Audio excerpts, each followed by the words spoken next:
This podcast is brought to you by On Track Studio. This podcast addresses various mental health challenges, including topics such as suicide, addiction, eating disorders, depression, and anxiety. These discussions may be triggering for some individuals. If you or someone you know is struggling, please seek support from a mental health professional or a trusted individual in your life. Remember, you are not alone, and help is available. Listener discretion is advised. Welcome back to Mind Your Head. This week, joining me in the studio is Jonathan Clark. Jonathan has spent the last 15 years as an infantry officer in the Australian Defence Force and now is a director at 8th Mile Consulting. Jonathan is an expert listener who understands people. He thrives in facilitating, networking and guiding individuals and organisations to succeed and build on their performance. Let's get it. Welcome to Mind Your Head, Jono. Thanks, mate. It's good to be here. Yeah, really fortunate to have you on the podcast today. There's a lot of things that I want to pick your brain about, your childhood, your military experience and the work you're doing now with 8 Mile Consulting. But firstly, I would love to get an insight into your upbringing in childhood that helped you put you on this direction in life. I'd love to talk about the childhood, but can we quickly just talk about how we met? Oh yeah, we can do that. Yeah. So Simcat, if you're listening, shout out to mate. Thanks, mate. Is my barber. All right, and yeah, I use barber. A lot of respect for barbers, as we spoke about before the show. They act like pseudo counselors, and I was in there with Sim, and he's doing his thing, working his magic. He's like Edward Scissorhands, and he's just doing his thing, and I'm talking. I didn't realise I'd just been talking nonstop for about 15 minutes, and he taps me on the shoulder and goes, that was pretty deep, mate. And I was like, what do you mean? I was just talking about stuff. And he goes, I've got a mate of mine I need to introduce you to. I was like, okay, what does he do? He goes, podcast. I was like, oh, great. What have I said in the last 15 minutes? Because you know what he said to me? He goes, get him on American Sniper vibes. I'm like, really? He's like, yep. Just without the confidence of Chris Kyle. That guy's an animal. There's a weapon, yeah. So childhood-wise, it'll be usually when I tell people where I'm from, they instantly reach for their back pocket to make sure their wallet's still there. So I was born in Adelaide, all right, but in Elizabeth. Okay. All right. Now Elizabeth had, I think, the highest crime rate for aggravated assault, cars, high intensity stuff for about 30 years. And the difference about people from Elizabeth is they're proud of it. Okay. All right. Yeah. So I lived there probably about 9 years. My mum and my dad are both ex-Air Force. Didn't really register for me from a military service perspective because by the time I came around, they were out. My dad worked in avionics. Mum was a paralegal. My parents split, and then I moved with my mum and sister up to the Gold Coast, and then that's where I grew up. Dad followed probably about a year later. And the Gold Coast, mate, the Gold Coast life is the Gold Coast life. It's like we've got one personality you show to everyone, and then your real personality, and that's if you're ever dating someone on the Gold Coast, that's ground for breaking up. You'd be like, I actually got to know you in that. Yeah, okay, fair play. It'd be a lot different to Adelaide too, wouldn't it? Right. The beach and the weather and a bit more humid. Yeah. And so, we did the Gold Coast thing. Went to school there, started playing rugby, which was a bit of a difference from AFL, but also being in that school environment seemed like the right thing to do. And getting hit a bit different. I kind of enjoyed that. So that was okay. Yeah. Joined the military when I was 17.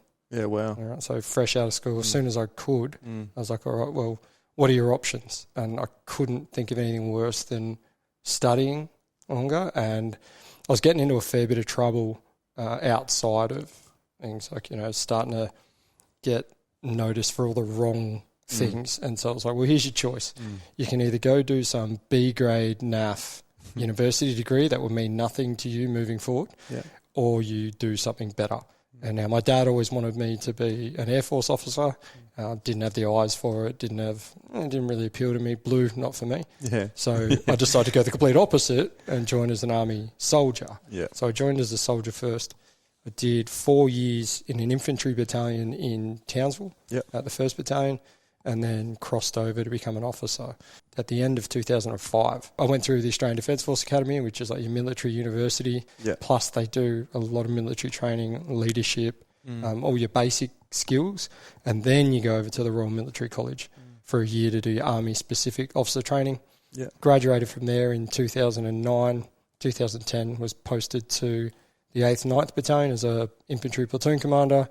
You go through your suite of infantry officer courses, range qualifications, you name it, and then went into this period of courses, field, and that tempo stayed pretty high all the way through 10, 11, deployed to Afghanistan at January 2012, came back in July, moved through the rest of my time there, and then was promoted, took over as a company second in command for 2 years, then went to the School of Languages to learn Farsi and Dari for another year because I thought I wanted to go back overseas. Help. So if I can speak the language, that'll be good. Yeah.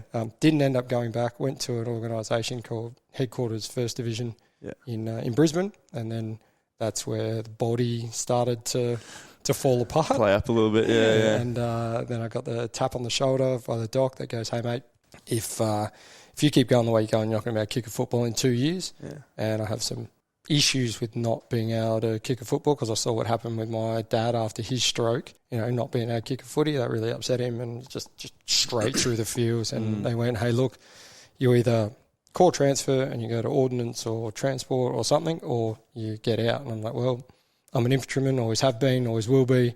If it's not that, then it's nothing. Left on a Friday, started in aged care, not-for-profit IT projects, which makes absolutely no sense in that transition period. Yeah. In Brisbane with my best mate, we both end up as project leads on the same project, finished that contract and then started 8th Mile, which is where we are now. So we're going to go back. Yeah, mate. I just thought I'd give you give you the scope, and then we can dig in wherever you want. Yeah, absolutely. Well, one of the questions was what motivated you to get into the army. Mm-hmm. You explained that, and then 4 years as an infantry soldier. What motivated you to be an officer after that? That's a really interesting question. So it's funny because what you're probably going to see throughout this is I've never really been motivated by rewards. Yeah, okay. It's more fear-based. All right, so fear pushing you forward. And I can talk into now I know why those systems work, which I didn't know at the time, is if I had stayed the way I was going prior to joining the military, I probably would have ended up somewhere like jail. Right, so I was like, well, I don't want to do that. And what can you do that's not that? Join the military and less trouble, more discipline. Fine, do that. And so as we go through, that sort of pushing.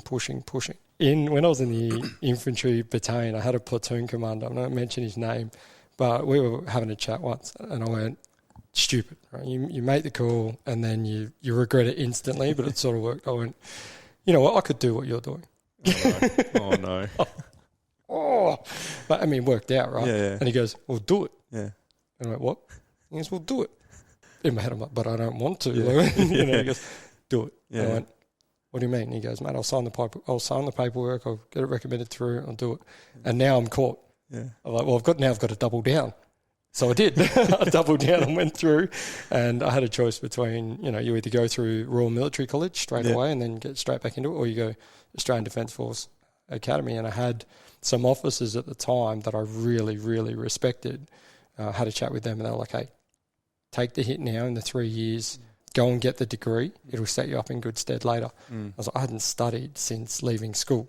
So that was a nightmare. And I was terrible at school, so studying I just hated it. Yeah. I was just no good. Yeah. And so when I got to ADFA, I had to relearn how to write essays. So when all my mates were out drinking, I'm at this thing called the ALL unit, which is teaching you how to write essays in my first year. So it was a grind. Yeah. But you pick it up. So it was more fear of turning around to that platoon commander, that officer, and going, oh, actually, I can't be a little bitch, right?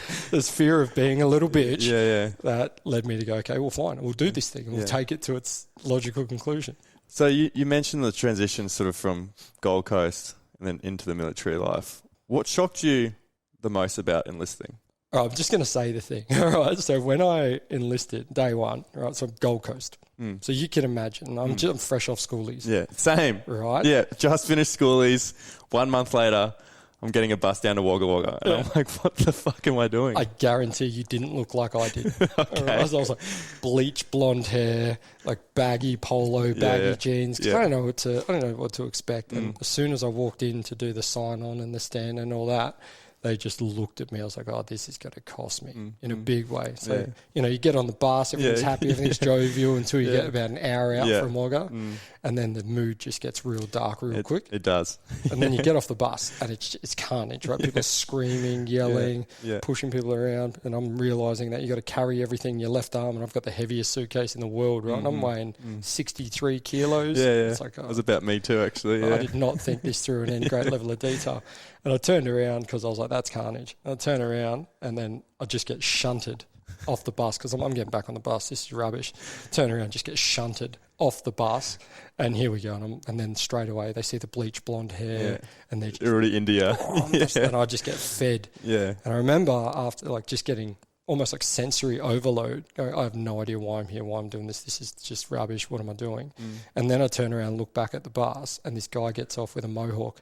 And I'm like, oh, thank God. Next target. I'm not the heat. I know that. And his is right down to skin. Oh, wow. Too. So even if he goes number one, you're still going to see a bit of the mohawk, whereas mine's grown out, right? So when they shave my head, I'm going to have normal hair. Yeah. So that was that was like day one. And that's just where we kicked off. Yeah. And, mate. Wagga wasn't too bad, but when I went to Signalton, something that really like struck with me that I still remember is when they show operations overseas to sort of like, I guess their way of desensitizing you to what you're going to be seeing overseas. And I played competitive sports, mainly rugby my whole life. And I remember sitting in the auditorium and they were showing us like, head cam footage of shit going on overseas, and I remember with my best mate, we played footy together all our lives, and I remember sitting next to him, and we both thought like, winning and losing on a footy field, you might be a bit sore, whatever, but there's always next week, and you play again next week. But we took out of that, like, if you lose in combat or over in deployment, or more often than not, you might not be coming home. And we're all 17 years old, like you, and we're like, fuck, like we're in the man's world now. Like, we're in some heavy shit now. And that took a lot of, like, getting used to. And even, like, when we did military self-defense, like, some of the tactics that they were telling us to use, if you ever got in a situation where you had to fist fight with the enemy, like, he was giving us, like, I was like, fuck, that's brutal. And he's just like, we're not here to fucking fight fair. Like, I think his comment would have been, we're not here to fuck spiders. Yeah. And he's like, we're here to fucking win, like... So that was like a big... So what year was that? What year did you go? So I went in 2008. Yeah. So you would have had all the footage. So I went through in 2002. Oh, so it would have been your footage. Didn't have... No, not my footage. Yeah. But they didn't have a lot of that heaps footage of it. Yeah. So there wasn't a lot of it back then because 2001. I think everyone can remember where they were. Absolutely. September 11. Absolutely. I was in a gym on a rower. I looked up and like, this movie looks cool. And I was like... But that's not the movie. to make you feel old, I was in grade 7. Oh, Jesus. Okay. And my dad got me out of bed. He was like, you've got to watch this. Yeah. And I still remember him like, you got to remember this. And I remember going, once I realised it wasn't a movie, I mean, how naive. And once I realised it wasn't a movie, I was like, all right, that's heavy. And it's probably the first time I think I'd felt that kind of rage. Yeah. And it's almost like that, how dare you? I was like, okay, all right, well, that's where we're headed. Let's do it. I was already in the process. I was like, okay, so now there's more of a purpose to it. Yeah. Okay. So were you already in the military at that point? No, just I was like towards the end of my school. I was thinking about schoolies. Yeah, right. Training up for schoolies. Yeah. Different sort of training. Gold Coast training, right? Yeah. So was that part of the motivation, I guess, when you saw that? Were you like... Well, not initially. Not initially, yeah. But then you go, okay, that's what we're aiming for. There's got to be some payback.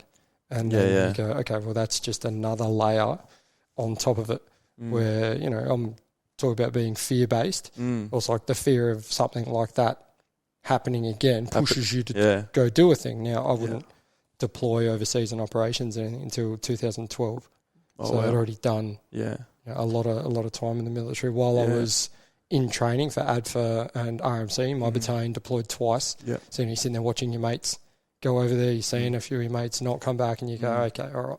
It just add more. Fuel to the fire there. I was living in the times where some of the greatest soldiers ever are going through. You know? And you're talking about complex warfare, and some of the things that those guys were doing over there are just superhuman. Yeah. And you never have enough respect for guys like that. So you went to officer school, and I'm really interested to know the love of leadership. Did you find it at officer school? Is that where you all had a keen interest to lead, I guess? Because as an infantry soldier, you're being led. Well, where I was lucky is moving through an infantry battalion, I saw some amazing leaders. I mean, these are still people I could quote off the top of my head, and a lot of them were corporals. When you're actually going through, especially with the history of being an infantry soldier, you go through with this idea of what good officers, good sergeants, good corporals and that look like, and it actually has the reverse effect. It's like, I know what to aim at, but there is absolutely no way I'm ever going to reach that. That standard's so high. It's like, come on. Yeah. You're never going to be that fit, that strong, that smart, make decisions that quick. And you're going, I don't care how much training you do. Like, what is that? Yeah. But then, the system prepares you to a point to be able to take that on. So I went through with a lot of imposter syndrome. The soldier skills, okay, fine, but also knowing the high standards of junior leaders within the military, like that can be intimidating. And then your peers and people that I went through for an RMC with, you're like natural. Like these guys don't have to work and they're just going to smash it. So you go through both getting pushed by this imposter syndrome, but also chasing what good looks like. Yeah. So I think I was lucky in the cohort I went through and the experience I had to have the benefit of really good leaders around me. As for developing the love of leadership, again, I felt like it was more getting pushed through rather than rewards. Like, that's what good leadership is. It's like, no, that's what bad looks like. Don't be that. Go just stay in it and don't be that. And then if you're going to aim at that, it's okay, aim at that if you can. But that was infinitely more scary because you'd seen what bad looks like. I don't want to be that. So I don't know if it was ever love of leadership rather than a fear of letting people down. And there's different kinds of leaders, isn't there? What are the different kinds of leaders that you saw? Oh, mate, now that I've been in the leadership theory game for a little while, you can sort of break it down to the theoretical knowledge of it. But it's, you could go through authoritarian, democratic, collaborative, empathetic, coaching, mentor. I could go through all of that, but really it doesn't make any sense. You go into good, bad, average. Yeah, right. And those really good leaders will change their style based on their team. So 1 minute they'll be very authoritarian, especially in a crisis. But this is the decision, this is how we're going, this is how we're going to make it, where there's no time decision needs to be made. And then within, a few minutes, when there's a tactical pause or there's time, they'll be like, all right, guys, bring it in. I need information on this. And then they'll collaborate to make a decision. So you got to have each quality of a leader and make it your own. Yep. Yeah. So it's almost, and people will rail against this idea, as we've seen in what we do. It's this idea of wearing a mask. You see it on the back of my T-shirt. It says, leadership is not about you. And I didn't grasp that until much later. But the best officers that I had ever seen, the best corporals, the best sergeants, always adjusted their style to suit what the team needed. Yep. And that takes some guts because there's this stereotype officer that people see in the movies, or there's a stereotype officer that people want, they think they want. But it's this ability to transition between different styles that separated good from great from excellent. And bad was almost like, I have one style, you will all adapt to me. It's like that yelling that everyone sees on TV or movies of the army, of just that guy just yelling, that drill instructor just yelling at you. And it's like, that's all they've got though. Those leaders are the ones that's like, well, I've got one tool and that one tool is yelling. And at one stage, or at some stage, it loses its effect. Yeah. It would, absolutely. I had a sergeant at ADFA who that was him. Yeah. He was disciplined. He'd come into people's rooms, throw their stuff all over the place, really rule by fear. And then it got to a point, it would have been a couple of months in, where everyone was like, you see their eyes glaze over whenever he walks up, and they just go, I know what you're going to do. Yeah. You're predictable to the point of being irrelevant. Oh, you're going to yell at me. Okay, you're going to put me on the drill square. Well, if I'm going to be on the drill square anyway, what else have you got? And you see them, they just blank. And then you go, these are the future leaders of the military. And this one sergeant is significantly undermining that relationship. It wasn't reflective of senior NCOs that I knew. So all the other senior NCOs that we had through training were, it's just amazing. And you want officers to be paired up with them, because the quality of the senior NCO will mentor a good officer. I've been so lucky. I had amazing sergeants throughout my history, and they were mentors. Never threw you under the bus. They guided you, they mentored you, and they were like, it's almost like they could see the bigger picture. So a sergeant would adjust their style to you. In front of the lads, they would be a certain way. Behind closed doors, they'd be a certain way. So you always felt like you could trust them. And if you could trust them, you could go, you follow them. I'm not confident right now. This is where I'm at. And they go, okay, well, this, boom, boom, boom, boom, boom. And then when you got in front of the lads, you're this united front. It's like, let's do this, let's go. The best leaders, and I think the good leadership, are those that can adjust their style and their approach based on what the team needed. I've always seen those to be the best. It's not just one way.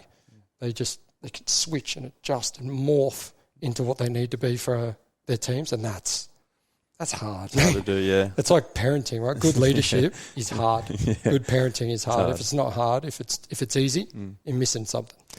Something that I'm really interested in is obviously being an officer in the military. Is a position that I noticed when I was in there, that you're constantly being judged or critiqued non-stop.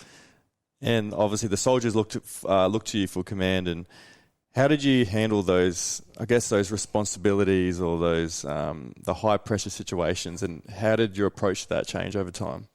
Well, you get used to this constant assessment. All right, so you're getting assessed by your teams, you're getting assessed by your peers, and you're getting assessed by your superiors all the time. It's this constant norm. It's like being afraid or having that, not fight, flight, freeze in the traditional sense, but it's just like this gut churn of assessment all the time. So it's almost like desensitized for a little bit, but then part of you is sitting there going, now you're being tested all the time.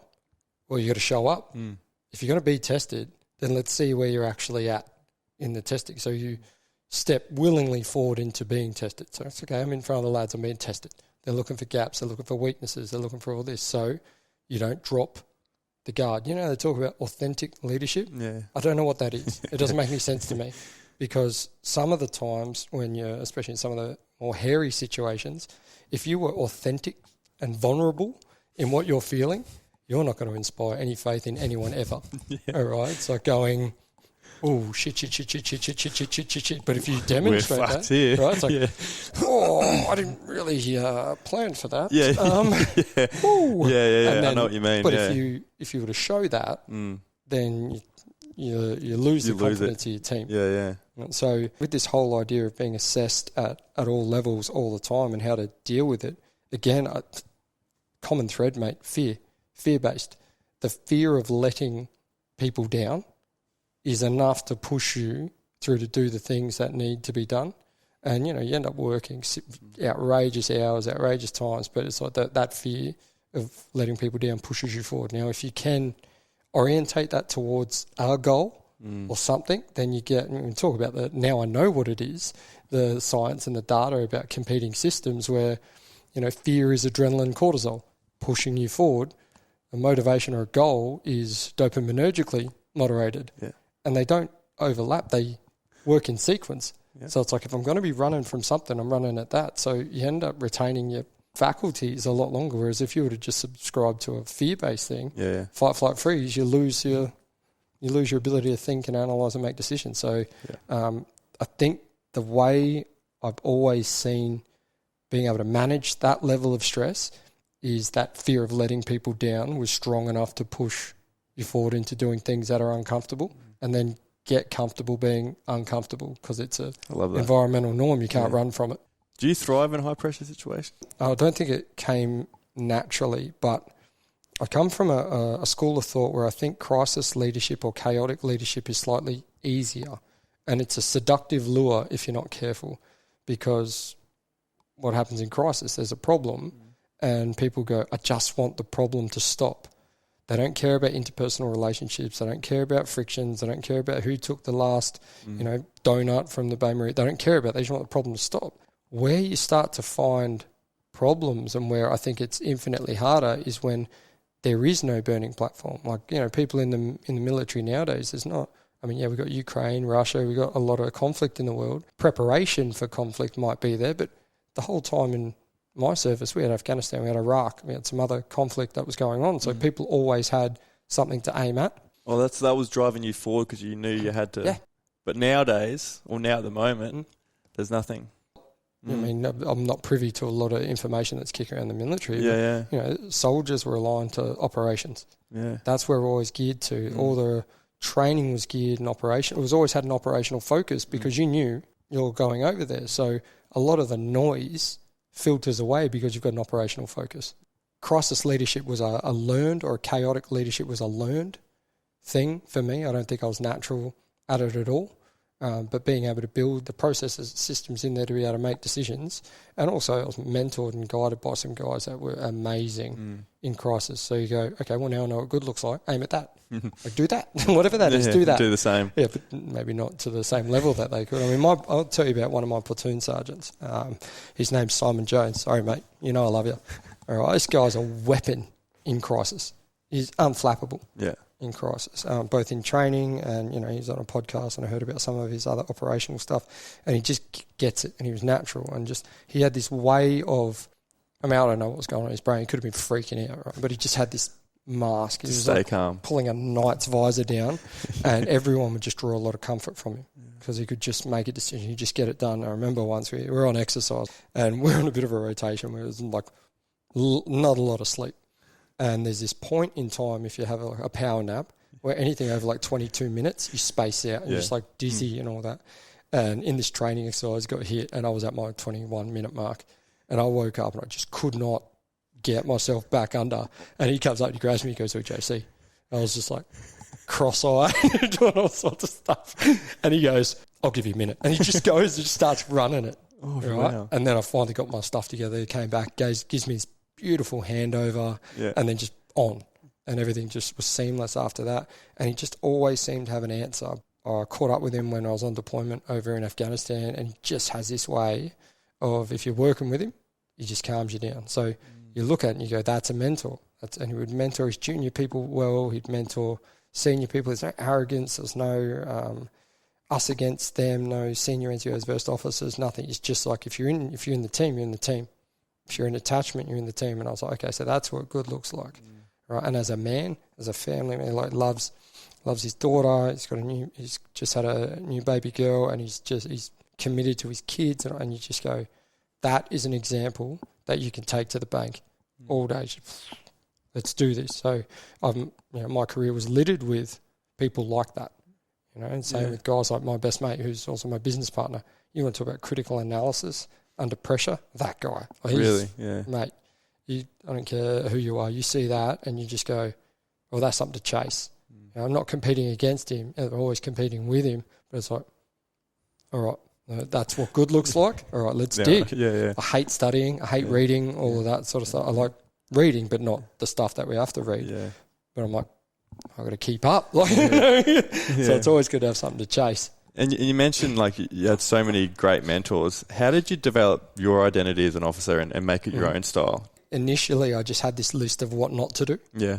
And that seemed to get me into the game. Yeah. And then you start going, okay, I remember when I was in this situation, I saw this and that one. Good. See, I've got a bit more of a familiar, not too familiar, but more of a familiar mechanism, say, as a platoon commander, is to play rugby with the lads. I was always down with them doing training and all that. So I was a lot closer.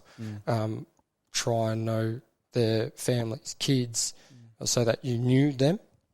So I was a lot closer. Some officers preferred to maintain this space. This chasm of different, and that worked for them. It worked for their style and all that. So I think once I actually started to be tested,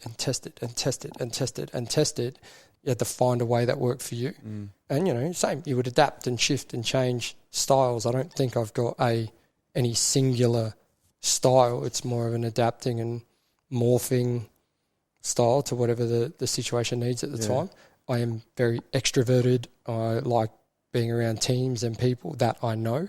But I also, if you need to play the introvert and shut up and listen, you can do that as well. But I mean, you only learn that from experience hindsight, and let's be honest, completely fucking it up. Trial and error, isn't it? Right? Yeah, and you learn more from your mistakes and your successes, and That's I've had true. a lot of mistakes to learn from. So you deployed overseas in 2012. Yep. Just for the people listening, who's under your command when you go overseas? So at that stage, I deployed as what they call a tactical overwatch platoon commander. Yep. So, and depending on the mission scenario, we were very dislocated in my teams. We got split all over the place, and anywhere between 30 to 42 soldiers, depending on the mission, including vehicles, drivers, crew commander. Mate, I had an absolute weapon of a motorised crew commander. Russ was, he's like 21, 22, and this guy's living, 10 years older than he should be. And again, critical thinking, able to keep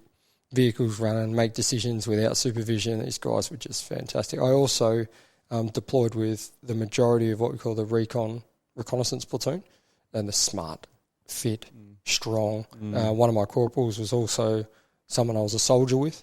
Back in the battalion, people were like, "Oh, are you going to be able to do that?" It's like, that's one of the most professional guys around. Like, this is going to be fine. My boss at the time was also someone who had been one of my platoon commanders when I was a soldier. So I suppose, anywhere between 35 and 42 soldiers, but then depending on the mission, you could have up to 120, 200 people, and then include the Afghan National Army guys. Now, our mission when we got over there was more mentoring. So training the Afghan National Army guys to be able to take the fight to the Taliban when we left. We were also sandbagged between two of the biggest green on blue scenarios that had happened in Afghanistan. So the patrol base that we took over from had the Afghan officer that walked out on the parade ground and killed 3 Australian soldiers and wounded a few more. The platoon commander I handed over to up at a patrol base, one of the mobile patrol bases that we worked out of, he lost 3 soldiers to an Afghan person coming out and killing 3 of them as well. So it was more of an insider threat for us. I went to Kapuka with one of the guys. It's hard, man. Room with him. Yeah, mate, it's couldn't believe it. Mate, it's hard because, say Dave went, so my business partner, best mate, when he went over there with his trip, his was all, this is a line in the sand, Taliban owns that, we own this, move that line. Right, so it was fight. Some of the biggest threats that I had were waiting, shot in the back. Like, that was the thing. And it was literally one of my mates who was the platoon commander for the team that we took over from. He just lost 3 of his soldiers to an insider threat, and then the guy handed over to him. And I was just like, fuck me. Like, better lucky than good sometimes, What was a defining moment or moments overseas on your deployment that shaped you as a leader? I think potentially one of my big mistakes that I made that has definitely informed how we run our consulting side of the house, or how we run leadership training, and that's a failure to empathise with both the Afghan National Army guys that we were training to the degree that we probably needed to. I mean, we made it work, right? So we didn't have any fatalities or significant casualties, which is good. So it's really hard to regret anything that happened over there. I don't think I empathised with my boss very well. Okay. And I think that mistake has really led me to question and develop and understand more about how to empathise with people at all levels. Because, it's really easy to sit there and go, ivory tower, what would they know? They're not on the ground with me at the moment. They don't know the situation. They're not seeing what I'm seeing. Right? Yeah. But then you sit there and you go, well, I'm not seeing what they're seeing either. And it's really easy to vilify your commanders if you don't know what they're going through at the time. So, he's getting smashed, competing priorities for strategic level stuff. And I'm sitting here going, we're just trying to go out and do these. And I think what ended up happening is I became pretty difficult to work with for him while I was over there. I think my soldiers paid the price because, he would go around me and just directly to the soldiers because I don't think he trusted me, he didn't trust my judgment. It happened on the last patrol that I wasn't out on. So I didn't end up going out with them on the last biggest one, and that's when everything went down for my guys. They were in contact most days. We had an Afghan National Army vehicle get ripped open, and then they ambushed from 3 sides, and I'm sitting here in the command post going, all right, I think I did not manage this relationship effectively. I think that was one of the defining moments. I was like, John, you've got to drop this rubbish and leave pride at the door. Ego, fine. Ego is your sense of self and where you draw a lot of strength and power to be able to do hard things. But that pride shit, it's got to go, because you're letting pride get in the way of your relationships, and it's undermining your influence and your ability to, shape what's going on, all because you're being a dick. It's like, Did you turn that around quickly? I don't think I ever really fixed the relationship with my boss at that time. We worked together in certain environments after that, but It's just a lesson lessons carried forward, mate. And especially when we're in our coaching scenario, so we coach a lot of executives, and they sit there and like they, them. It's like, hang on, I get it, but I'll scratch a little bit deeper on that behaviour. Where's that coming from? And you tend to say, if you can't find why people are behaving in a certain way and attribute it to rewards or motivation or goals, then you've got to trace the fear. And if you trace the fear, you can genuinely find why people are behaving the way they are, and then you can protect it in that case. But at that stage, I wonder, I've never really caught up with him, have a chat with it. I wonder if it was like fear of me going rogue or doing something that really impinged that relationship. That trust, Mate, I've got to be honest, he was one of my platoon commanders when I was a soldier. If anyone was going to build a relationship with a guy and have it really strong and reinforced, but pride got in the way, and I think I just became really difficult to work with. What I've gathered from you just talking is that change and uncertainty is almost guaranteed. How do you navigate your way through those changes and stay adaptable? Well, what's the alternative?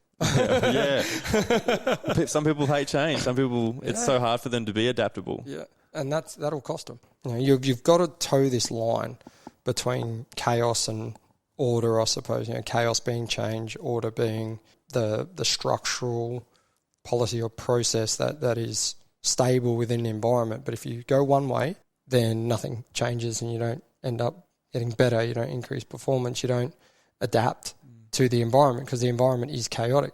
But if you go too far in the chaos side of the house and you don't build structures and systems to support the changes you've made, then you fall flat on your face.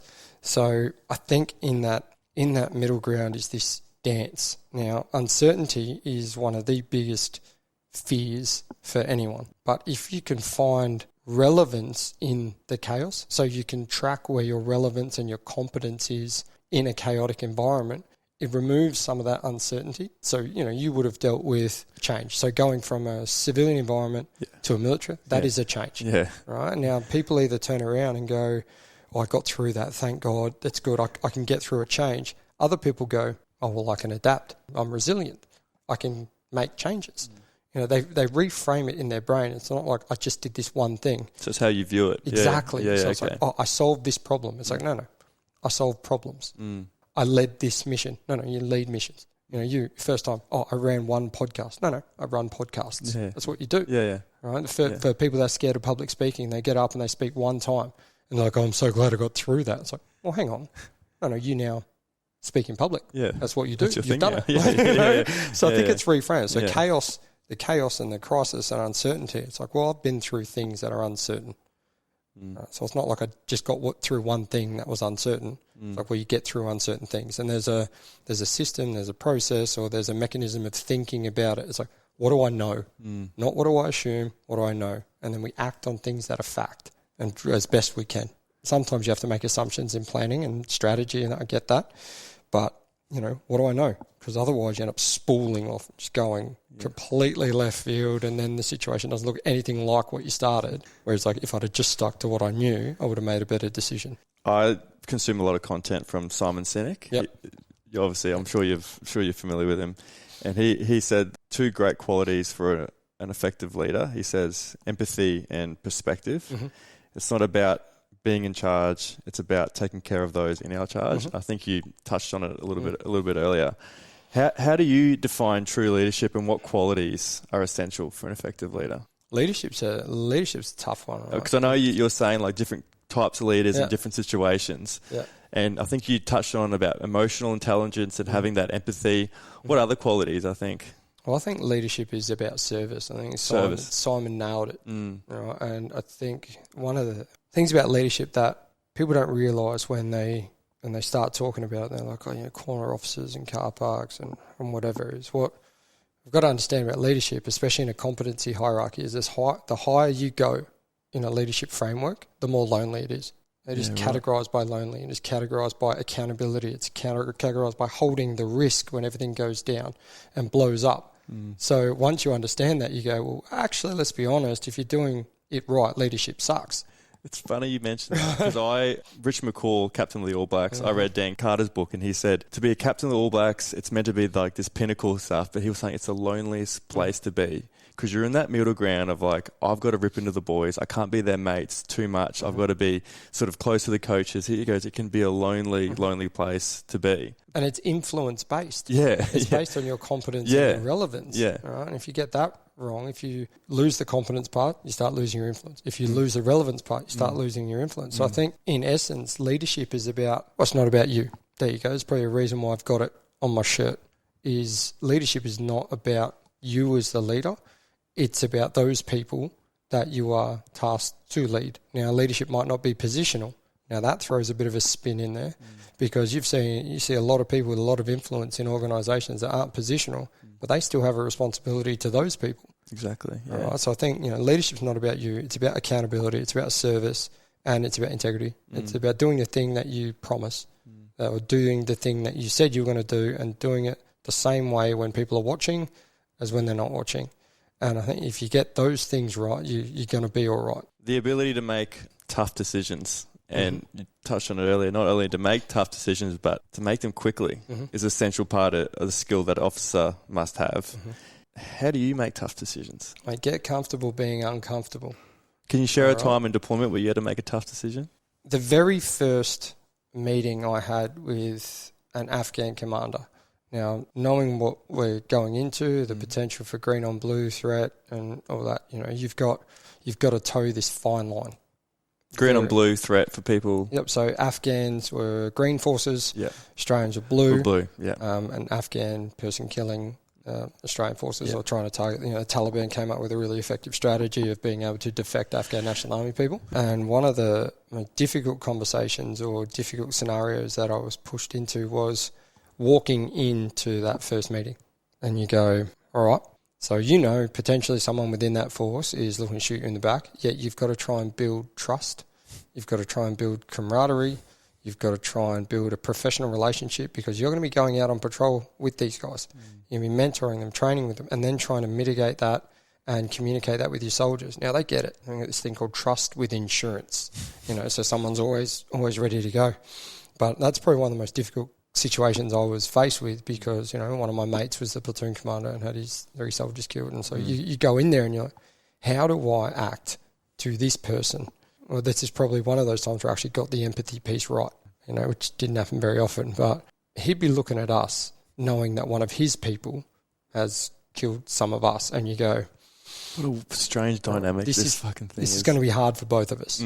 All right, so you go and you have that conversation. I found it very difficult to maintain that line between professionalism, mission focus, purpose, and all that, with looking at them with this, you killed some of us, because he didn't, but someone in that uniform did. And our whole mission at that stage was mentor. And so I was railing in my brain. I was railing with this. We're fighters. Our job is to go out and fight, but now we're teaching, we're coaching. In order to teach and coach, we need to be empathetic and understanding of them in their situation. Walk 5 miles in someone else's shoes, insert wanky cliche, whatever you want. But bottom line is I had to empathise with this person. And in the most difficult time as well. And I was like, I don't like you. Yeah. You know what it was? It was like, in order to keep my soldiers alive, I have to build a relationship with this person. And that relationship has to be built on what I now know to be shared values. What were those shared values? It was things like courage, family. You understand that this is their life. They go home for leave, not the other way around. It's like we're here for 6 months and then we go home. It's like, well, when they have leave, they go home for 6 weeks and then they come back. Their life is this patrol base. So you just got to neck up, John, and you got to listen to what they're saying. Try and build a relationship, because if you build a solid relationship and you're like, we'll fight together when we go outside the wire, we'll patrol together, we'll make an impact. Then that's going to protect real soldier. I found that very, very difficult to come to grips with that. And I felt like a lot of the time I was on autopilot in those discussions, just like we prioritise the relationship over the incident. So when you would have arguments with them, when you fight, you'd be like, prioritise the relationship over the incident. Build the relationship. Is that what you tell yourself? Yep. Yeah, right. Yeah, it was hard, mate. Yeah, it's really hard because sometimes you want to walk over there and just be like, I'm going to feed you because of that. But then you go, relationship, because that's going to keep your soldiers relatively safe. Safe as you can, as safe as you can in that environment. Yeah. So we live in a society at the moment that's full of procrastination and avoidance of making hard decisions. What have you found especially during your work that you're doing now?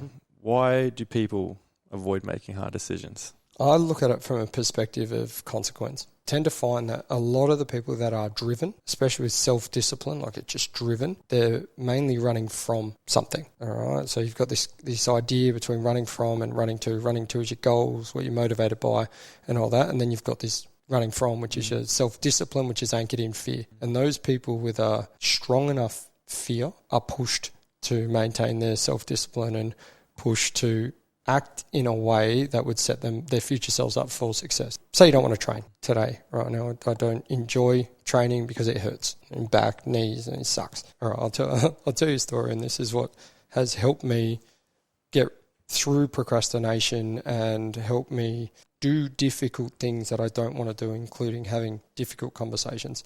When I left the military, I went in a bit of a spiral. That was pretty bad. Drew a lot of identity from the fact that I was an infantryman or an infantry officer. Once I didn't have that, I was like, well, who the fuck am I? Like, what the fuck am I doing? Like, that was who I am. And, the fact that it wasn't a choice, it was like, fuck, where do I go from here? And I didn't have, went into projects, IT, not-for-profit. And then my wife and I, we did about 11 rounds of IVF over 4 years. Wow. And I was, we're at number 10, and I was like, we're done here. This is fucked. It's, it takes a piece, both financially and all that. And then it was Liv. Liv's like, because we're going to go to South America and just have a blowout. I'd let my I'd let my physical training go. I was drinking too much, taking all the pain meds in the world, all the antipsychotics and that as well. Popping them like they're Skittles. Started to get fat, unhealthy, and then that drove. You look in the mirror and you're like, disgusting. Anyway, so self-loathing sort of stuff. It happens, right? When you've lost what was your purpose. And then Liv was like, hey, there's one in the fridge. Like, as in there's an embryo in the fridge, and we didn't think any had survived. And we're like, so? Like, we're done. No, we're not doing it. Just put it in there anyway and hope for the best, see what happens. It took. No way. Right, so we ended up cancelling South America, and Harry came along, my son. Yeah. Right, so he was born 6 weeks early, wasn't in a good way. We got through that part, and then again I was like, it's still dosed up, like operating about 55%, in a bit of a haze most of the time, partying, drinking, like just going a bit rogue. And then there we had this one day where it was just Harry and I at home, and he was about 6 months old, something like that. And he wakes up from his nap. He must have had a nightmare. I was like, he's just going crazy. That scream that kids make where you're like, oh, Jesus. I don't have kids, but I've got a mate who's got a kid, and their scream for a 5-month-old is just... Mate, I was like, where does that come from? There's a scream of difficulty, there's a scream for discomfort, and then there's get the fuck in here, Dad, before I lose my mind scream. Right? And I walk in, and I go to turn the light on, and as I twist, my back just goes, goosh, and I just went, bang. Wow. And I hit the deck, and I just couldn't get my legs to do what they're supposed to do, nothing. And I was like, okay, well, shit, he's at the cot screaming at me, and I can't let this happen. So I'm like, crawl across the floor, grab up onto the side of the cot, pull it down. I try to reach over. It's fucking killing me. My eyes are swinging. Roll him up the side of the cot, and then just drop down. Had him sitting on my chest, and he's like, that's better. And I was like, I can't move properly, and we just had to lay there for however long until I started to get my faculties back on and things started moving again. And then, off we go. And we started going there. I was like, all right, get the fuck back in the gym, start doing your X-Phys, physios, start doing all the things that you're supposed to be doing right now. Lay off the booze for a little bit. Maybe let's start thinking about getting off the meds, because right now, Harry, when he learnt to crawl, felt nothing. And I was like, we got to start tapering off this shit, because you're not going to be a good dad. And once I'd made the switch between infantry officer as an identity to dad, once I made that switch, everything else I was able to layer off those decisions and their values based around being a dad. So I don't miss physio appointments. I don't miss ex-phys. I don't miss any. I actually went into Pilates for like 2 years. Yeah, I did try that. Reformer Pilates? Yeah, I did that. Jesus Christ. So props to anyone out there doing tough. Reformer Pilates. So it's like finding external, not motivators, but external reasons to get through those tough decisions. Oh, no, mine was all fear-based. It was Fear-based, all internal fear. Internal fear. Based. It's like, you are going to be a shit dad if you don't get your physical self in order. I can really relate to that because I procrastinated about looking after my mental health, even getting out of the army, but even playing footy and dealing with a lot of anxiety and not be able to regulate my emotions. And through my whole 20s, I would find coping mechanisms to hide those emotions, or just trying to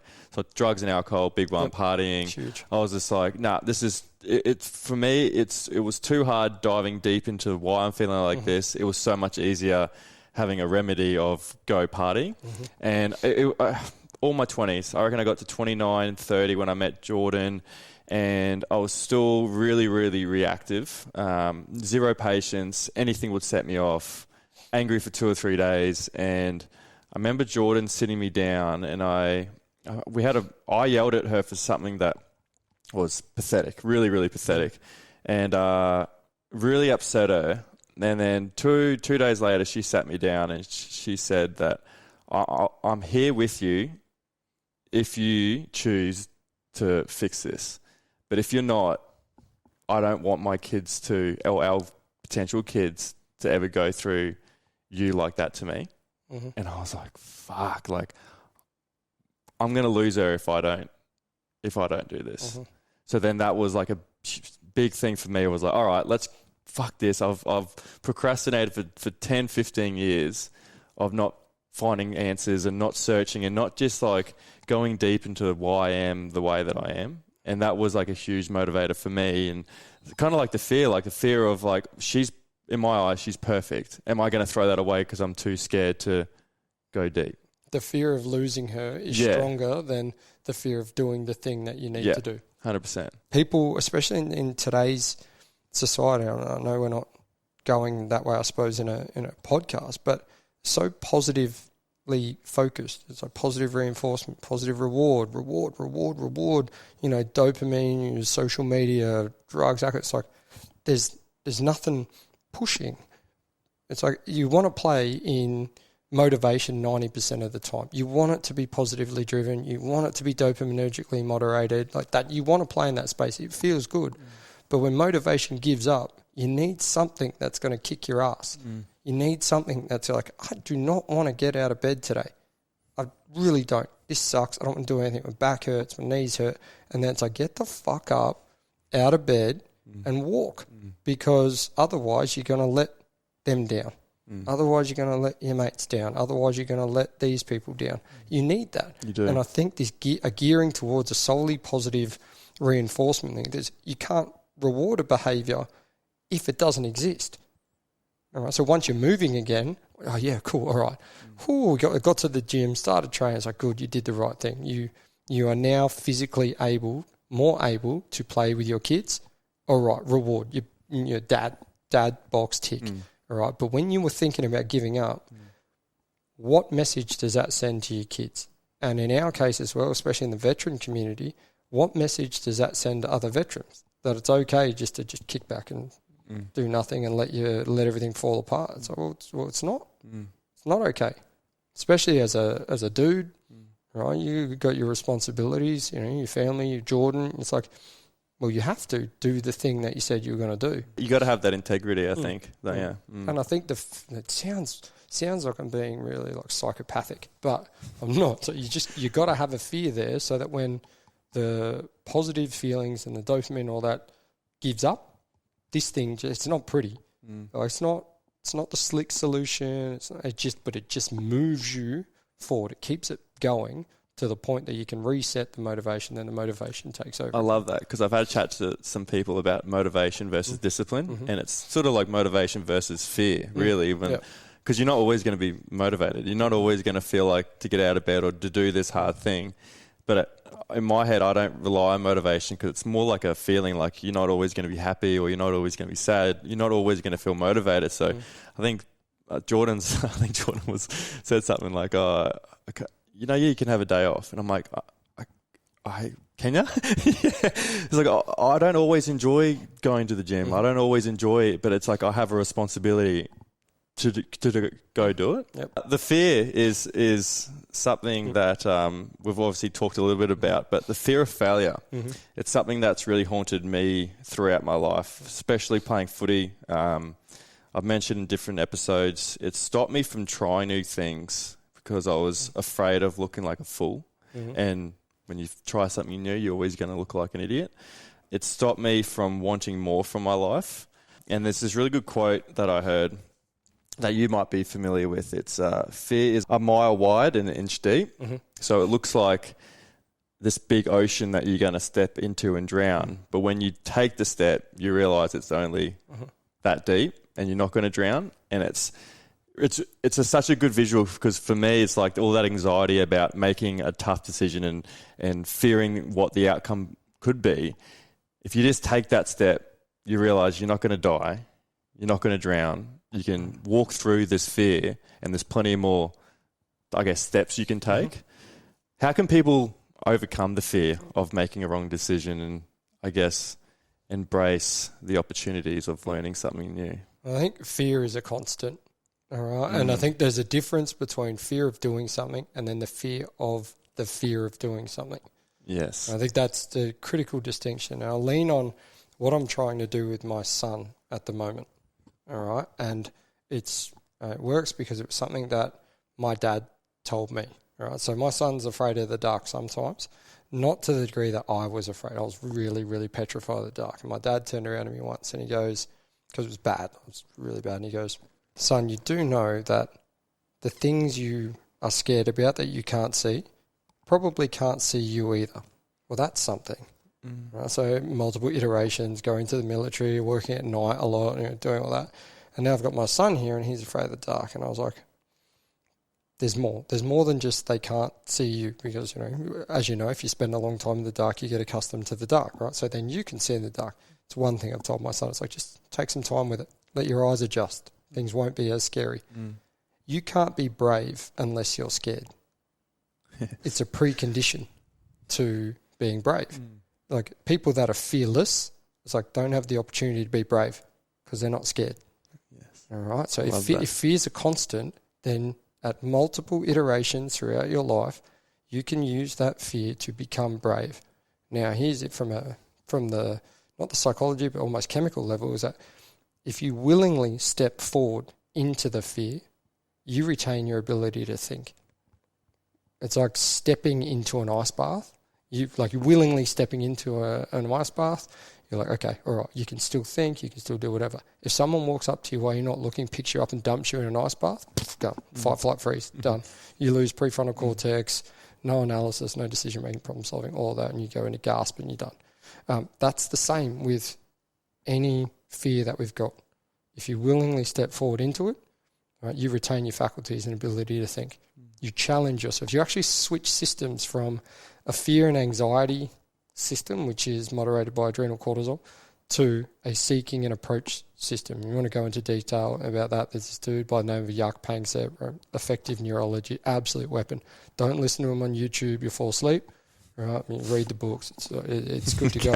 And once you understand that and you go, especially for like my son, which is really important because I don't want him to go through the same level of fear of the dark that I was, because it was debilitating because I just didn't know what to do with it. It didn't matter where it was. It would just shut me down until Dad said those things. And I was like, all right. And then when you go in the military, you have to work at night. So it's different. So now to Harry, I just get him into it going, well, what do we know about being afraid, mate? And he goes, well, I can't be brave unless I'm scared. I was like, we can't be brave unless we're scared, mate. So let's look at opportunities to be scared. So, we went out the other day out the back of my house. There's a park and some of our stormwater stuff goes out there and it's raining. Like it's pumping down. Yeah. And but we've got to clear the stormwater so that the water gets out, doesn't flood the house. And I just go, and he goes, are you going out there? I was like, mate, we're not afraid of the rain. And he goes, what? I was like, well, we might be afraid of the rain, but what do we do if we're afraid of the rain? And he goes, well, we get to be brave. It's like, we get to be brave. So my wife goes and gets him a raincoat, get my old entrenching tool, both get entrenching tools, and off we trot into the park to cut away our little stormwater thing. And so we're out there just digging like morons, like covered in mud and whatever, but it was a great learning experience. So now I think that is the mechanism. Like, there's not going to be any less fear in the world with complexity, with the rate of technological change and all that, there is going to be more uncertainty. AI. There's going to be more uncertainty. So what's your alternative? If you step back from fear, it reinforces the idea that stepping back from fear was a good idea because you're still alive. All right? And you go, okay, and then self-licking ice cream or Pygmalion effect, insert psychological tool here, it reinforces that stepping away from fear was good. But in your gut, you know it wasn't the right decision. So that's where we start anchoring into our value sets and having moral injuries. And it's like, I should have done this, I should have done that. That regret thing, right? Yeah. And that has more of an impact than stepping forward into a fear and failing. And actually doing it, yeah. All right, so I think if I can, to not be a hypocrite, I have to exhibit the same behaviour in front of my son that I'm trying to get him to do. And I want my daughter, my 2-year-old daughter, to be exactly the same too. But she's a bruiser. She's like, throw me up in the air. It's like, okay, all right. Well, what scares you? What are you scared of? Not being physically able to protect my kids. Oh, okay. Yep. That is one of my biggest fears and drives a lot of like the rehab and a lot of the behaviour, like letting my people down. Yeah. Because, there was a point there where I couldn't lift things. I couldn't, I come from the military in a combat sense. Like your job was physical protection, right? So when my body was starting to fall apart, I'd stand up there and I'd be briefing, my legs would start shaking. I never had a problem speaking in public before, and then everything would start shaking. I was like, oh my God, you're now not competent. You now can't physically protect those people that your duty to protect. Like, you can't do that. And then translate that to my kids. And then there's this, if you can't protect your kids, like, what are you doing here, mate? So, when I ripped the pec tendon off, I had one arm, I was like, what can we do here? And you run this risk if you lean too far into that fear of not being able to protect them. What you end up doing is closing them off. You put barricades in place, you lock all doors all the time, you don't go outside, you don't take them into experiences that they should be getting as kids. You're not going out in public, you're not doing all that. And then it's like, neck up, John. Yeah. Like, get them out there. You can physically protect your kids.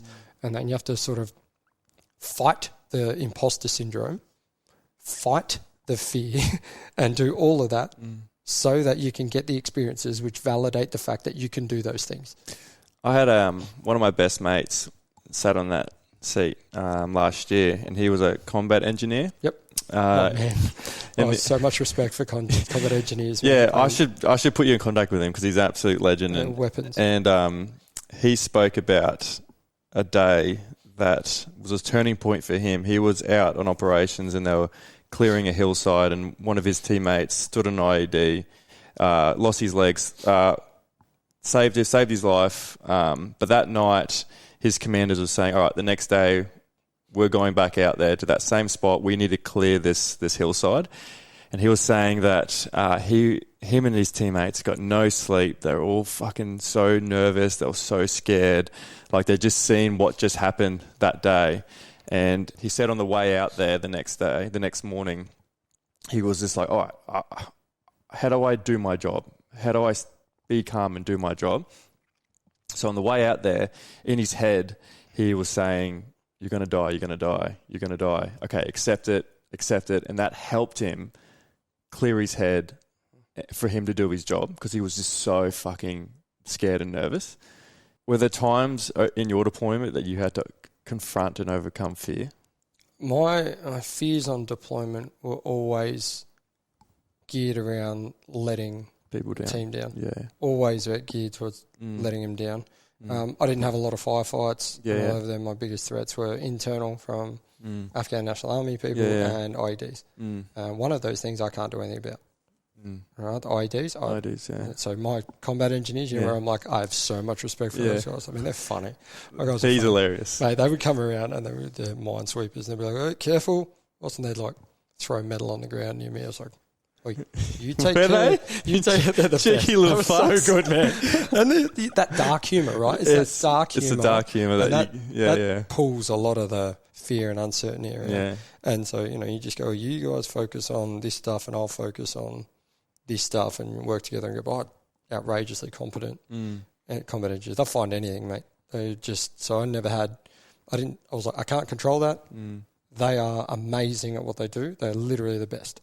It's like, okay, all right, so I'll focus on what I can control. But the fear was always letting them down. Was that, yours? Always. It's like, what am I doing right now? And let them down, let them down, let them down, let them down. And, to the point where you're like, am I the right person for this? And there's better officers out there. There always are. But I also cared about them enough to have that fear. There's probably people out there that wouldn't care about letting people down. I've never met them, but I'm sure they're out there. You talked about before that, got to be scared to be brave. If you're happy to, can you tell me a story or something that you witnessed over in your deployment that was an immense act of bravery or courage?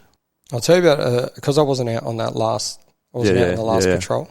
Something that has always struck me, almost like a superhuman act of strength in, just one of those situations. And I remember seeing a video when my guys came back from that patrol, and I was livid about not being out there, but I can't exactly regret it because they all came home. Yeah. Right. So I remember watching this video, and one of the soldiers, they got ambushed from three sides, the Afghan vehicle got torn apart, and I'm watching this video, and you see one of the guys grabs an 84, so rocket launcher, big one, heavy, right, and he runs up this hill. It's like this. All right, just runs up, and so the guys are getting hit from three sides, races up on top of this hill and just goes, fuck, I don't know how he did, because I've carried those things. They're heavy, and you're puffed, and you'd be like, doing these ones.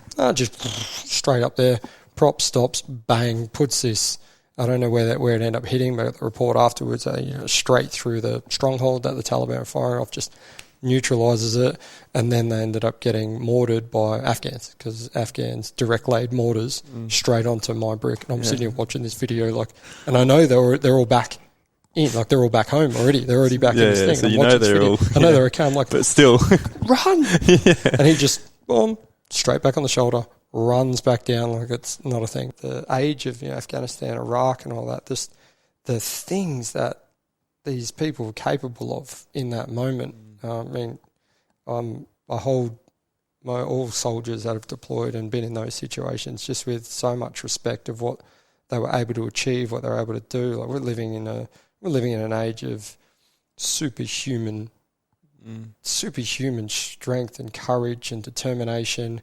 And again, a lot of it was driven by not wanting to let their mates down. You read some of the VC titles, medals of gallantry and all that, and you go, this can't be real. The fear of letting my mates down. And you go, that was enough to do whatever the fuck that was. When you finished your military career, it was a lot of physical stuff that you're dealing with, not too much sort of mentally, I guess, finding a purpose and that sort of thing. How do you think your military career affected your wife? Well, she had to deal with the fallout, right? So there was, and you sit there from an expectation perspective. My wife signed up to a marriage with someone who was physically fit, competent, strong, and all of that, and then watched the resilience drop, the physical strength drop, watch it all drop. And it's like, you signed up to something that's not all it's cracked up to be at this point in time. It's not the husband thing that I married. So she's strong. She's tough.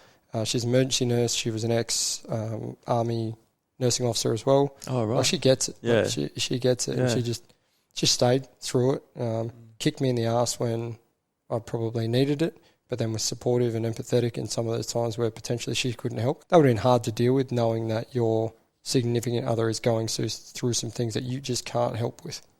I'm very strong-willed, determined, stubborn person, so if I don't want help, I'm not going to take it. And that would have been hard, but she's still here, and she's an amazing mother to our two kids. You want to talk about demonstrating to children what empathy looks like and how they should understand what an empathetic relationship with. That's my wife and my kids. They're like, You know, they think and they know that the sun shines wherever she walks. You see them, mate. They come running up to her, and she gives them all of that love, support, empathy, and it's almost like a maternal side of the house. And you know, she's still here, and she went through that whole journey. You know, and she's got her own demons from her time. You know, they weren't as a nursing officer. She didn't have the best run in comparison. Probably the best career path that could possibly have in my turn, except for the ending. She didn't have a good time. She deployed to Nauru. She had some things happen and all that. So she had a pretty rough trot through that. And that, you know, then with the 11 rounds of IVF, and all, so yeah, she's tough. Yeah. She was resilient. She was able to, you know, I suppose, support me through that journey back without going, no, this is too much for me. So she stayed in it. It was tough for her, I'd imagine. Yeah. You just mentioned resilience, and that's something that I love to chat to my guests about, and something that I'm really interested in, because I've had this perception that you need to experience some sort of hardship or suffering to be resilient. But is it more of a choice or a decision you make rather than an outcome? Like you view your hardship, you view what you've gone through, your suffering, as a gift, and that makes you resilient. I'm really interested to know your thoughts around building resilience in kids, because you know, I'm not a parent, you're a dad. I never want my kids to go through any pain or suffering. Right, I get it. But I would love my kids to be resilient. Yeah. Can you be resilient without going through hardship? I think you can understand resilience without going through hardship. But in order to know you are resilient, you have to have experienced some sort of pain and suffering. Okay. I mean, but the difference is, can you find meaning in that suffering? Does the suffering have purpose? Yes. All right. So it's like your kids fall over, right? And they hurt themselves, and you're like, just want to do it. And then you're like, hang on a second. What if by me being too much in, I set them up for more pain later when they can't deal with their own problems? Yes. So, you know, like my daughter falls over, she hurts herself, and all you want to do is pick her up. Angelic, blonde hair, blue eyes, like she's like this, and you're like, what do we do when we fall over and we hurt ourselves? She goes, ice. I'm like, ice. So she'll walk to the freezer now, and she'll put it, and all you want to do is pick her up and just go, it's going to be all right. Everything's fine. But you sit there and you're like, probably how we were, especially how I was bloody parented, like, they were always picking us up. And you go, all right, and same with my son. Yeah. It's like there's a point where you need them to know that they're supported, all right, but you also need them to be self-sufficient. So I see it happens, and mate, we talk about this in coaching, we talk about it in teams, and you have to do things in parallel. One is you provide a safe-ish environment, right, that is safe to fail, safe to experience without dying. All right, I think that's the caveat, right? Mission failure, kids die, mission fail, right? The other one, and it has to happen at the same time, is you need to build strength. Now, half of that is trying to teach them how to think, not what to think, right? And the other one is how to navigate the world. So experience risk, do dangerous things within a safe construct, all right? I mean, that's a fine line, isn't it? Mate, I'll sit there and my son will be like standing on a wall and he'll be doing, and I'll be like, if he falls on a meter... And you're assessing what could happen. Cool. Yeah. But if you try and do one or the other, you cook them. So it's like no safety construct. I'm just going to help build strength. They will fail and they will hurt themselves in a big way. Whereas if you try and just provide a box of safety around them, they're never going to learn to be strong. So they might be safe at home, but as soon as they're out of the house... Well, the context's different. The safety guidelines are different. Everything changes. Especially when they get older and realise the parents aren't going to get them out of trouble. Right. I mean, as we've all learnt. So I think that part in developing resilience in kids is about providing a safe framework for them to learn. I mean, I've got a 5-year-old and a 2-year-old. I have no question whether I've got this right or not. I've got no idea, mate. You know, time will tell. And then the other side is, you know, how do you build them strength? And first one for me with Harry is trying to get him to think, like, how to think, not what. Don't take my ideas, don't take my beliefs for granted. Like, find your own path. How do you, so if we have a problem, how would you do it? You know, open questions, try and prompt the response so that he's starting to think about problems when I'm not there. And you have that open dialogue with him early. One of my other biggest fears about not being able to physically, and it probably comes back to the physical protection, is that someone can come into my house and influence my kid without going through me. Social media and that sort of thing. So Harry doesn't, you know, he's 5, so that's not a thing. But I want him to be able to think and make decisions when I'm not there, because he's going to have to. Right? He's not going to be running every social media message or whatever through me when he gets them when he's older. Especially at school. I mean, like, you got different adults, not raising them, but sort of having that influence. You got kids at school having that influence too. That scares me. The fact that someone can come into my house and talk to my kids without coming into my house. And I work in. I won't go into the actual program that we're running because it's not for public consumption yet. But we work in prisons. I see some of the more nefarious characters that are out there. I know what's out there. And I know the pathways and the mechanisms that they use to access kids. And you go, that scares me. The fact that someone can influence my kid without having to go through me, that is some fear-inducing stuff. And so that's what prompts you to go, okay, I want to tell my son the answer to this. I've got the answer right here. But it's like, how to think. It's just... Yeah. We have a culture at the moment that's fun, fast and easy. Fun, fast and easy. A culture of people that don't do discomfort. I've seen friends, people give up on jobs or they quit jobs when they find out it's too hard or the hours too long. I've seen people, including myself, give up on dreams and goals because I guess the journey seems too difficult or too long. Only realising later in life that I've seen the most amount of growth is when I throw myself into the deep end and put myself in situations where I feel most comfortable is when I see the most amount of growth. This is just an assumption, and I remember getting told in the army that the assumptions are the mother of all fuck-ups. But my assumption from you is you seem like someone who thrives in discomfort. How do you teach people to embrace discomfort? Yeah, I don't know about thrive in discomfort, but I've come to accept this idea of being comfortable with discomfort. Yeah, okay. Right, because the alternative is much more scary. Right, like in my case, with training and all that, the alternative to getting yourself back to being physically in order is way more scary because that means you can't pick up your kids. Right, you can't play with them, you can't do any of that, you can't be a dad. So the fear, again, it sounds like I'm psychopathic. I'm not. I just found that that's the way to navigate this idea of discomfort, and that you can't have any growth without challenge. It doesn't exist. All right, and we're in a society, we're in a culture now where pleasure, dopamine, comfort is so easy to attain that it's the default. The default isn't challenge. The default is comfort. Right, and let's be honest, that's what your internal dialogue is telling you to do.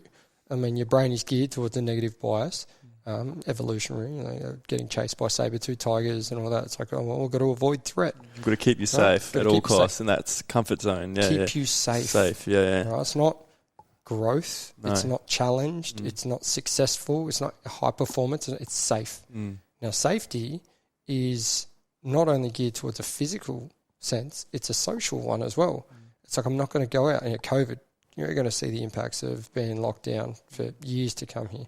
It's like going out and meeting people is not comfortable. It's not builds safe. like that anxiety around going out and like judgment. Judgment, yeah, exactly. And then it leans back into uncertainty, which is one of the biggest fears that we as humans have. And you go, well, what's the alternative? You know, I can't control what everyone else does. I can control what I do. I can, to a degree, influence what my kids and people in the immediate circle do, but that's about it. Right, our circles are pretty small of control. I think focusing on what you can actually control versus what is out there that you can have issues with is half the battle. So back to, I suppose the question is, you can't have growth without challenge. It's like muscles, right? They don't grow unless they're torn. All right, and in order to do that, you have to seek out and accept discomfort. Like, that's just what you have to do. Now, your levels of discomfort that you're prepared to accept are different. But I think as well it's balanced by having this idea of, if I don't, then what? Then what? I mean, I love that. In my case, I'm pretty not lucky, but I have kids that look at me. They watch what I do and they take in everything.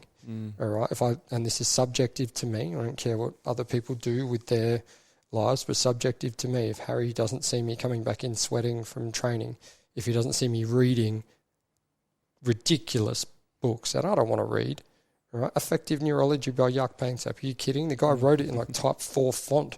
It's like 7 textbooks in one. It's the worst, right? But if he doesn't see me reading, developing, he doesn't see me how I treat my wife, if he doesn't, if he sees any of that, he's going to absorb that. I think that's the right thing to do. Because I read something that kids, more often than not, they will copy not what you say. Correct. They will copy your actions. Yep. And I look at my own father and I'm like, fuck, I am, some of my habits is because I've watched my dad's habits. Yeah. And my mum was like, yeah, you don't really listen to what your dad say. You listen to what he does. Yep. That makes perfect sense. Yeah. It's funny. I had a lot of anger issues as a kid. Like, you just like, and it was, you got pretty bad, you got pretty destructive. And every now and again, I see a glimpse of it in Harry. Yeah. I'm very disciplined around Harry and my behaviours and my language. But I see some of the way he acts and I'm like, where did I show him that? Because that's me. Yeah. Like what he's doing is me. Yeah. And I go, I'm racking my brain back to where, has he ever seen me? If I get cut off in a car and I'm like,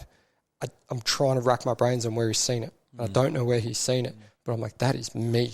I'm like, okay, what have I learnt now that can help him deal with that? Right, to get himself back under control, thinking, start asking questions, take some time to yourself, like trying to go through all of these things. I've read so many parenting books. And I was I bet you have. I was like, I don't know the right way for anything, but all you can do is what you can with what you got, right? So moving past the military life, 8th Mile Consulting. What is it and what do you do? Mate, 8th Mile's been this evolving beast. It's fun.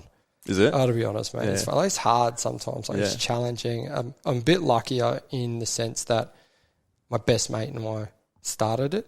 Now, a lot of people turn around and say, never get into business with your family, your friends. It's like, okay, depending on your friend. Like Dave and I, 20 years, there's no gaps, there's no secrets, there's no walls. We've just brought in Evan, who's another director, again, 20 years of friendship. We've got close group of us are really tight. We know everything about us. But Hannah, Deb, they're absolute weapons. I'll be honest, 8th Mile started as a mechanism for us to focus on our rehab. It was like, we didn't want a gap in employment, but we also knew we need to get our shit together. And then we started doing things. And it started as like a purist, I'm going to insert some consulting wank words in here. It started as like strategy development, project management, change management, all of that. And then it sort of evolved because we would go and do projects and get drawn into by leaders. Leaders pull us into side rooms. We're like, I have this problem with our team. We've got this is happening. We're starting to see gossip. We're starting to say, what do you reckon? So we'd have leaders pulling us in, trying to ask those questions. I think they saw ex-military officers, operational deployments. They saw all that, and they're like, well, maybe they might have an insight. And then COVID hits, and so we have to double down, and we build an online personal development leadership course. And so in the process of building that, I'm like, we know this stuff and we've done it and we've got some experiences in it. Maybe we could provide just some level of insight into some situations people might not know of, and we approach it from a position of mistakes. This is where we've categorically shanked it. So with the benefit of hindsight and experience, if I had another shot at it, would I do it differently? I'd do it differently this way. Add some theoretical knowledge over the top and off we go. And it got legs. Like it got moving. Like there's something in this. So now we double down on the personal development and leadership side, and we're starting to see this we just opened our, so we set up in Caloundra, that was first office. We've just opened our Brisbane office, and that's where Evan sort of runs his side of the house, mates. Well, everyone's running towards this clinical, white, painted, almost sterile environment. Ours is all live edge tables, Chesterfields, all that. So we effectively built the place that we want to work out of, and we're now geared solely pretty much towards that leadership development. Did you ever think, like, when you finished the military, that your skills and everything you learnt could switch over to the business and self-development world? Was there ever a thought that could happen? I thought it was the biggest cliche in the world. Oh, did you? So going into leadership, personal development stuff, I was like, you wanker. Yeah. Like, of course, ex-military. It's like, but... The old Jocko Wilker. Yeah, but when you see the impact on people, and we've helped people through cancer, we've helped We used to work in an organisation called Trojans Trek, which deals with the far spectrum of post-traumatic stress, major depressive disorder, and that. And when you see that with a little bit of perspective, you can actually have an impact. You're like, okay, so this isn't noise. This isn't wank. Like, there's something in this. Getting out of the project management, that side of the house, is probably the best way that we're able to move forward. And actually seeing that you have an impact, that's something. And again, coming from a position of mistakes, it's like, well, there's no moral high ground here. Like, we've just shanked it probably more than most, and we're notoriously lucky, right? But with the benefit of hindsight, we can help. We can help. Just don't do this, and you're going to be 1 or 2% better off. I wrote something down for you. Something that I really struggle with today is feeling proud of myself for the things that I've achieved, and also feeling confident that I can achieve them despite the success I've had. During my time playing rugby for 22 years, not one game did I run out with the belief that I was good enough to be out there, or the confident in my ability. Despite the teams that I made and the level that I reached, all I was thinking was, please don't fuck up. Don't make a mistake. It has become a common theme where I doubt my ability in so many areas of my life, and I second guess myself. And I'm honestly surprised at people's reactions to the podcast sometimes. Have you ever experienced anything like this? Yep. You have? Yeah, 100%.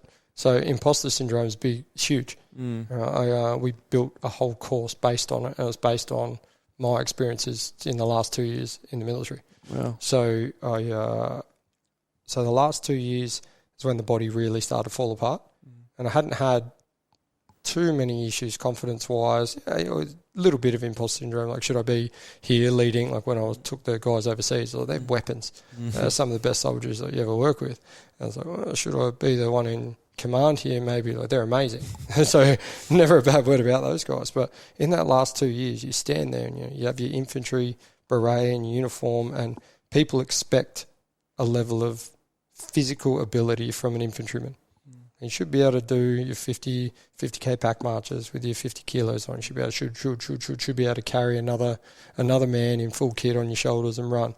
And as my body was falling apart, it's like, can't do any of that. You can't do that. Yeah. Like, you're not that guy. You're not an infantryman, and you're standing here briefing, or you're doing your operational briefs, or you're talking to generals, and they're looking at you like you're an infantryman, and you're sitting there, I'm quarter of an infantryman at this stage, and you go, well, so what?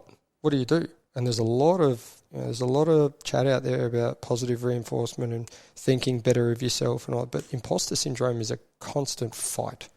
It is just a fight, right? And sometimes you need a shot of objectivity. I'll give you an example.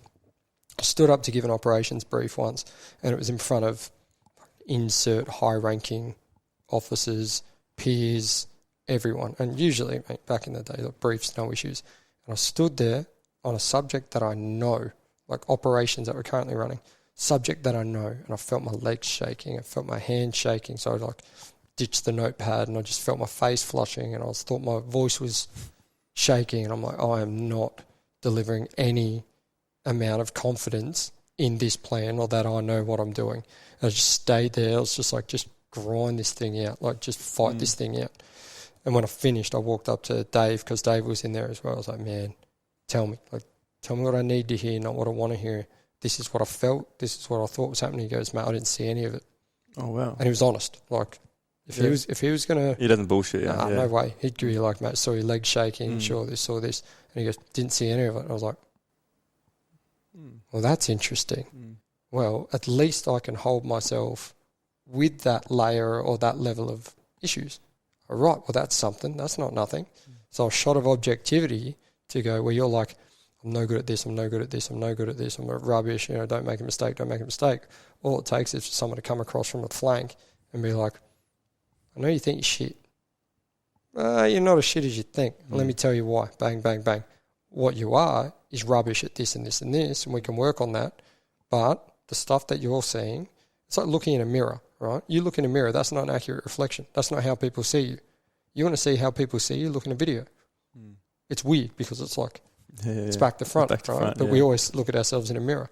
How you see yourself is not reflective of how other people see you, right? And if you can work on yourself to a point where you're achieving what you value, so what your values are, there's something in that. There is something tough, there's something strong, and there's something worth rewarding in that.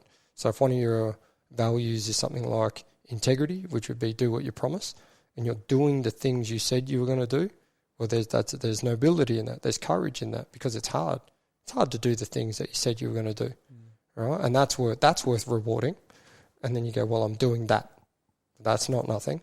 Small wins, really small wins aggregate over time. Love that. Something different. Yeah.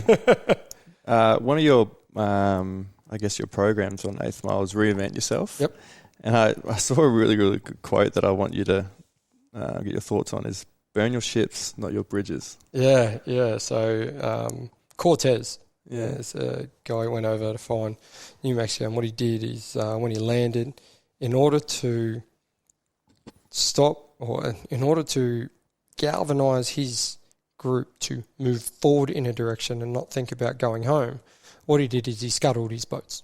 Right, so he took everything usable, and this is the key part. Right, he took everything usable off the ships and then scuttled them. So all the good things that have come from the journey, he took.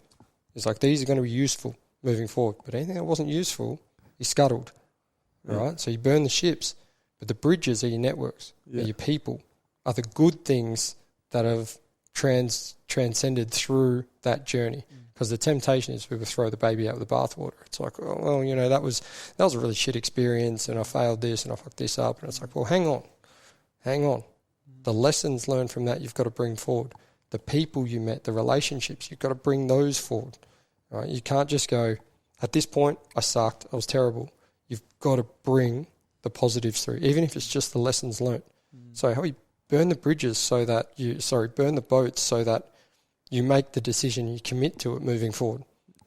You've got no other option. Yeah, but don't drop all the good things that you've learned. Don't drop the usable stuff. You've got to bring that stuff forward. So that's where that comes from. I love that. We've got 4 quick-fire questions. Yeah, send it. To finish off. What are your non-negotiables for living a healthy and full life? Set the goal, be committed to the outcome. For me, it's physical health, because it completely revolves around being a committed father. So set the example and demonstrate the behaviour. That would be a non-negotiable. If you're going to do the thing you said you were going to do. I think we've touched on it a little bit here, but when you're on the edge of quitting and you're ready to give up, what do you say to yourself? What's it going to feel like when you give up? Right. So if you don't do that session, or you don't step up and speak in front of that crowd, what are you going to feel like? And then visualize that disappointment, and that'll give you the adrenaline cortisol kick to get the fuck up and move and do it. If you could go back to a time in your life, where would you go and why? That's a really, really good question, because I'm not a big one for going back. I would love to go back and re-feel the birth of my 2 kids. Nice. That was, there was a moment when Harry was born, and it was a little bit catastrophic. He had, my wife, when she listens to this, she's going to lose her mind. She had a burst lump. All right, so he was not, she'll be like, it's a pneumothorax or whatever. Yeah. Right, and she'll be like, you butchered that. But he had a burst lung, and he was not happy. And so he got brought out, and they raced him straight out the back. And I was like, oh, that's not a good sign. And they're like, John, come out the back. And I was like, all right. Came out the back, and he was just losing his mind, man. He was not happy, and he was not in a good way. And he had his hand open like that. He was like, ah. So I was like, I put my finger in his hand. He stopped screaming, rolls on his side, and then peed all over me. And I was like, oh, the boy's marking his territory. Like, I get it. I would love to see those 2 moments again. And would you? When Ellie was born, when Harry was born, because they were just like amazing. I think actually the moment that I think got me, and I was like, I don't get got very often, right, apart from like watching Marley and Me or something. But it'll get you like deep, and putting down my dog. Where he went into a humidity crib, went in special care, like we couldn't touch him, hold him or anything for ages. When they pulled him out for the first time onto my wife, I was like, fuck, God damn, pollen in here, hay fever, like Jesus. People need to wash their hands after cuddling cats. Those moments, I think they were good. And I think, a lot of people who had good operational experience would probably take a moment back there. Just a moment Yeah. Not that too much. Oh, not too much, but just that moment of when you were, surrounded by competence, surrounded by some of the most professional soldiers in the world, just to go, yeah, it was everything I thought it was. They were those people, and just a moment, and then get back into it. Your military experience has given you so many positive traits, so many good skill sets, mindsets. Has it given you anything that you wish it hadn't? I can't look back with any regret on that time, because it's made, if anything were to change, if you were to change anything back in that service, in that history, in the decisions you've made to then, it would probably end up in not being where you are today. Yeah, that ripple effect. Yeah, the butterfly effect. Yeah, that's it, yeah. If anything were to change back then, I didn't end up with a Harry or an Eleanor, not worth it. Yeah. Not even worth it. Yeah. So any good habits, any bad habits from that time, you take them forward and you do what you can with them. Love that. Last one. A bit of a tricky one, maybe. Yeah. 30-second or less trick people can practice to increase their mental strength. Do hard things. Do challenging things. So if you're hungry, delay it even a little bit before you eat. Right? If you want to do something and it's achievable, it's right there, just delay it slightly. All right. Now, there's some science behind it within the anterior mid-cingulate cortex and building willpower and that. Yeah. But it is that delay of gratification will put you in the top 10%. Because everybody else isn't doing it. They're not delaying it. I love that you finished on that, because I've got a quote by Dr. Andrew Huberman, He's the guy. This is the man. The reason to deliberately do hard things is so that when non-self-elected challenges arrive, and they will, you can tell yourself, I don't know how this is going to turn out, but I know I can do hard things. Doing hard things is always worthwhile. That one. Because if it's challenging, it has value, right? And not everyone's doing challenging things, all right? That's the leadership thing as well. Leadership's hard, and that's why it has value. Difficult conversations are hard, and that's why they have value. Doing it well is even harder, and that's why it's even more valuable, and that's why not everyone can do it. Love that. Yeah. I've got a closing tradition of the podcast where I don't ask the last question. I get a family friend, a loved one, family member, they send in questions for the guest. Yeah. So your best mate. I can only imagine. I don't know what he means by this question. So your business partner, best friend, Dave Neal, he sent in a question and he goes, tell him to tell us the story about the camel. We were out teaching Afghan National Army guys how to run a vehicle checkpoint. All right, and we're out between our patrol base and a place they call the Sphinx feature, which is covered in IEDs. And at this stage, it was relatively benign, but, the threat picture wasn't great with vehicle-borne IEDs and all that. So we were setting up a vehicle checkpoint. And there was just this ominous feel about everything to do with the day. I mean, I had my snipers in Overwatch up in the patrol base. I got it covered, but it just had this heart-stifling gut feeling, about it. It was bad. And then it was at a time where interpreters and that were getting kidnapped and, threatened, and families, like they were targeting interpreters' families and things like that. And I had been talking to my interpreter about a lot of stuff. He was the best. Was he? The amount of times that guy saved my life. Really? Just by his read on a situation. He'd be like, John, take your glasses off now. And I'd be like, okay, take them off, because the Afghans they want to be able to see in your eyes, and things that I would pick from, little stuff like that. Yeah, okay. So all the atmospherics and cultural shifts, changes. Like, John, you need to take your hand off your pistol. You need to do this, you need to do that. And I'd be like, okay, cool. And those subtle shifts in my body language and that sort of thing. Yeah. So you're being too aggressive. Take it back a bit, or be more aggressive, be more deliberate. Like, say, he would give me all those little cues reads, and stuff. And mate, the amount of issues that resolved. Mate, I can't even. It's mental. And so in this time where interpreters getting kidnapped and all that by the Taliban, my interpreter disappears while we're on the ground. He walks off, and I was like, oh shit.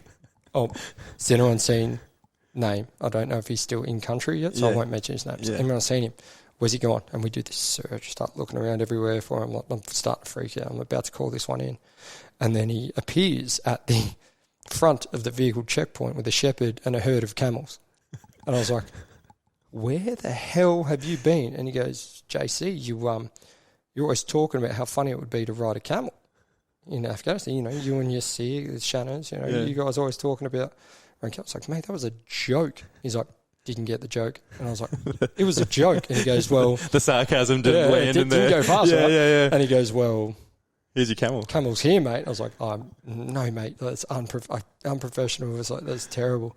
And my platoon sergeant, Ned, comes like, great dude. This guy, he's, again, I've been blessed with great platoon sergeants, like good man. You know, he looked after me. I got really sick when I was over there and ended up just taking all the briefs for me. Yeah. He's a guy that if I was cooked, like he'd be like, go to bed. Yeah. I'm like, what do you mean? No, you go to bed. Tell me what to do. He'd like, go to bed. And then he'd rock up in food because he realised I was working like 3 days straight. So he's a good dude. And he goes, get the fucking camel, mate. And I was like, I'm not getting. He goes, just get on the camel. We'll take a couple of pictures and then we'll put this thing to bed. So I was like, fuck. So I'm all tooled up, right? I've got on my kit. So I get on this camel. I take these photos and I go to get off the camel. Mordazai yells at the camel, speaks in Dari or Pashtun, sorry. Yeah. Camel stands up. Starts walking through the vehicle checkpoint. So I'm sitting here, tooled up, going, what the fuck? I was like, get me off this thing, mate. And snipers, and they're like, are you riding a camel? I was like, no, fuck off. And they go, I can read your name tag this far away, mate. Like, you're riding a camel. I was like, yeah, why are you looking at me and not watching my back? They're like, yeah, out. And I go, mate, you just get me off this thing now. Yeah. Otherwise, because if we get brassed up, I'm going to be like, yeah, you'll be a full Rambo on the camel. I'm going to be that wanker officer that rode into a fight on a camel. Yeah.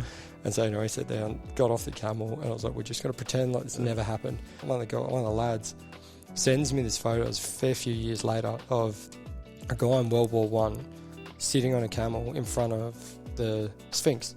Yeah. So, you know, with the face blown off. The feature I'm walking past is a Sphinx feature because it's all been blown up. And I was like, good. Yeah, so. Good this. So what happens? Is the interpreter? Do they get asylum? Do they? So there's programs and there's avenues at the moment where people are trying to get them over there. It's hard. It's really hard. So what do they get out of it? So they get paid pretty well. Oh, do they? Oh yeah, very very well. Yeah, they were getting paid pretty well, and they send all their money back to their families. Yeah. Whether it's commensurate with the risk that they're under, I mean, there's so much risk. Knowing what you know now about Taliban and come back over, that's a tough one. Yeah. But man, they're so essential, aren't they? Though. Oh, yeah. Mate, apart from getting the camels. Oh, I've been gone for that amount of time. Was it a while? Was it? I was. Long enough for me to be worried. Thanks very much for coming on today. I've learnt so much from you, and it's been an absolute pleasure getting a chance to meet you and have a chat to you. Thanks for the invite, mate. It's been a really, really great experience. I love what you do, mate. This is appreciate it. This is important stuff. Yeah. Thanks very much. All right, mate. Cheers, mate.